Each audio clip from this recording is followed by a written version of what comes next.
What's up, guys? It's Judah, and today we're going to be discussing the theory of followership.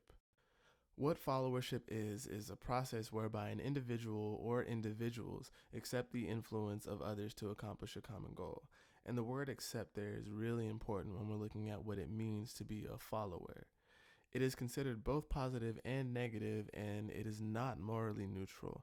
And what that means in relation to the positivity and negativity is simply that followers can either have a positive or a negative effect on the leaders that they follow or the organization that they're a part of.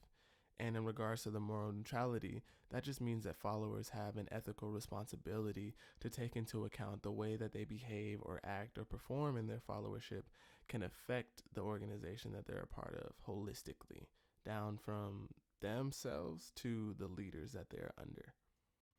When we're looking at followership, we look at it from two different perspectives. The first perspective is the role-based perspective.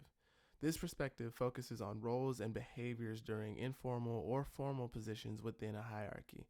And what this perspective does is pinpoints how the behaviors and follower styles affect the leader and the organization, but only from the perspective of followers who are occupying a specific role or occupation or focus on specific actions. The second perspective is the relational based perspective. This perspective utilizes a theory known as social constructionism, which argues that people create meaning about the reality as they interact with one another. So, in this perspective, followership, is something that is co-created by the leader and the follower. So, through their interactions with one another will determine the way that the leader leads and the follower follows, which leads to leadership performance, which leads to followership outcomes. Next, we're going to be looking at the four typologies that exist within followership. And what a typology is just a attempt at or a mode of describing something, fitting something with a description or fitting it into a category so it can be further analyzed or understood. So the first typology that we're going to be looking at is the Zalesnik typology. And each of these typologies is named after the researcher that developed them. So in the Zalesnik typology, we're looking at the psychological aspects of followers and followership. And we're looking specifically at the way that the tensions within the psychology of a follower are affected in regards to the tensions that they have with authority, either as a concept or their specific authority that is over them. So we have the impulsive follower who is high in activity, but also very high in dominance and controlling nature. Then the compulsive follower who is high in dominance and control, but very passive in behavior. The withdrawn follower who is passive, but also very willing to submit or be controlled. And then the masochistic follower who is high in activity, high in action, but also high in submission, meaning that they are controlled, but they are active when being so. Then we have the Kelly typology, which is the most widely accepted and widely acknowledged, and I suppose you would say famous typology that there is. There are the passive followers, which are sometimes referred to as the sheep, and they look to the leaders for both direction and motivation. There are conformist followers who are essentially the yes people. They are always on the leader's side, but they still look to the leader for both direction and guidance.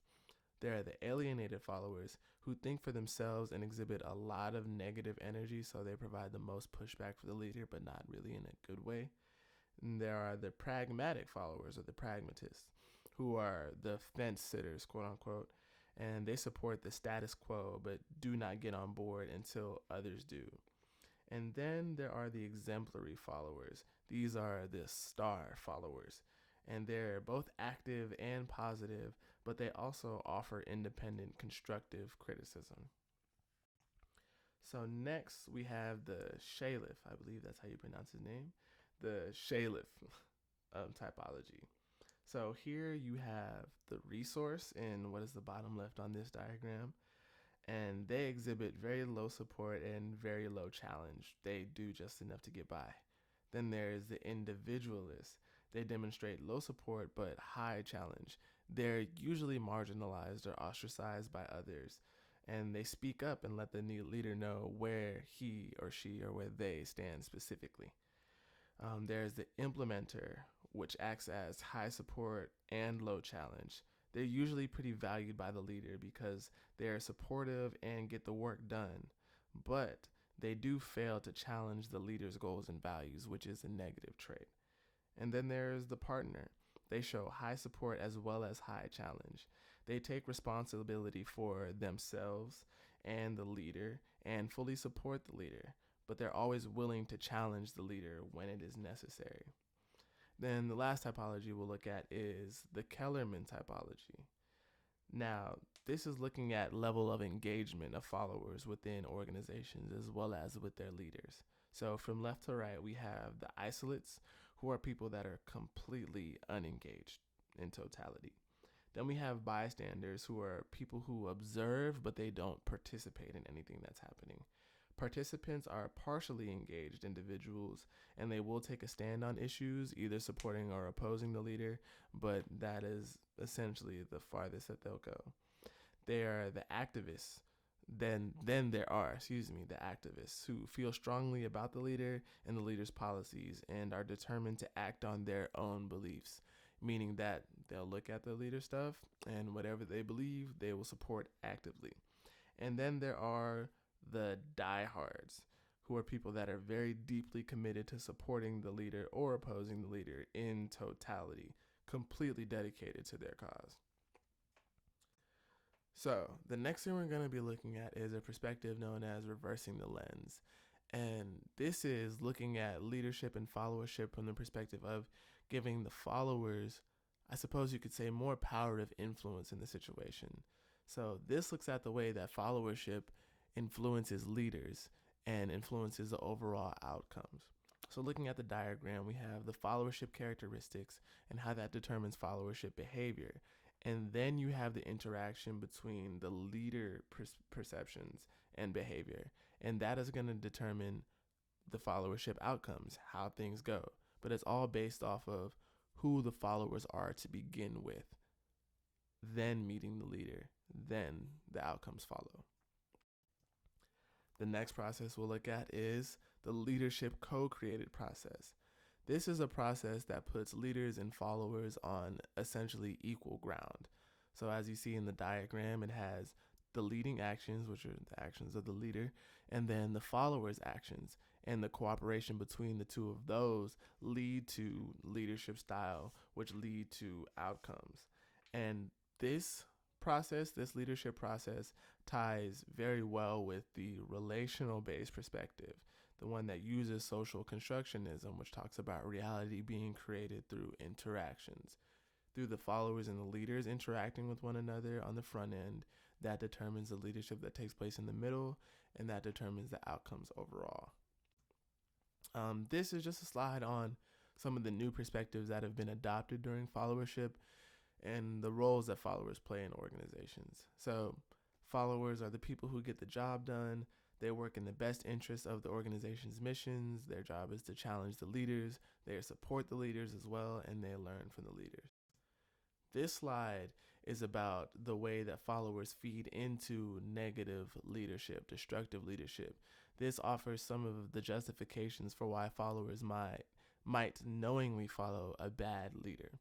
And the first is the need for a reassuring authority figure. Next, the need for security and certainty, the need to feel chosen or special, need for membership in the human community, fear of ostracism, isolation, and social death, and fear of powerlessness to challenge a bad leader.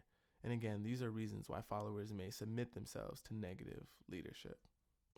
So here are just a few examples to support a couple aspects of the theory. The first is a link that is going to go through the different aspects of the Kelly typology and show how people who fit those different modes of followers would react in the instance of a job interview. Very simple, very straightforward, but just gives a visual and audio understanding of what that might look like. The second is LeBron James as an example. And when I look at him, he reminds me of the leadership co-created process, because he has a lot of influence in his leading actions by essentially picking players on his team, also at times picking a coach. But then there's also the way that the coach interacts with him, and there's also the way that the players interact with him. So on the court, his leadership is based off of the way that the players play, the way that they respond to him. So he has to decide in relation to that what type of leader he's going to be, whether or not he's going to be offensively aggressive in scoring or passing, or if he's going to be a facilitator or whatever the case may be. The leadership and the followership work together to determine the leadership style that he exhibits, and that leads to specific outcomes, winning or losing in a game. So thank you guys for listening. Before we close, I'm going to go through a couple discussion questions that I want you all to answer. Who do you believe is more significant, the leader or the follower, and why? Is bad leadership more a result of the leader or the followers? And which typology do you believe to be the most accurate? That's it. Thank you guys. Goodbye. Take care.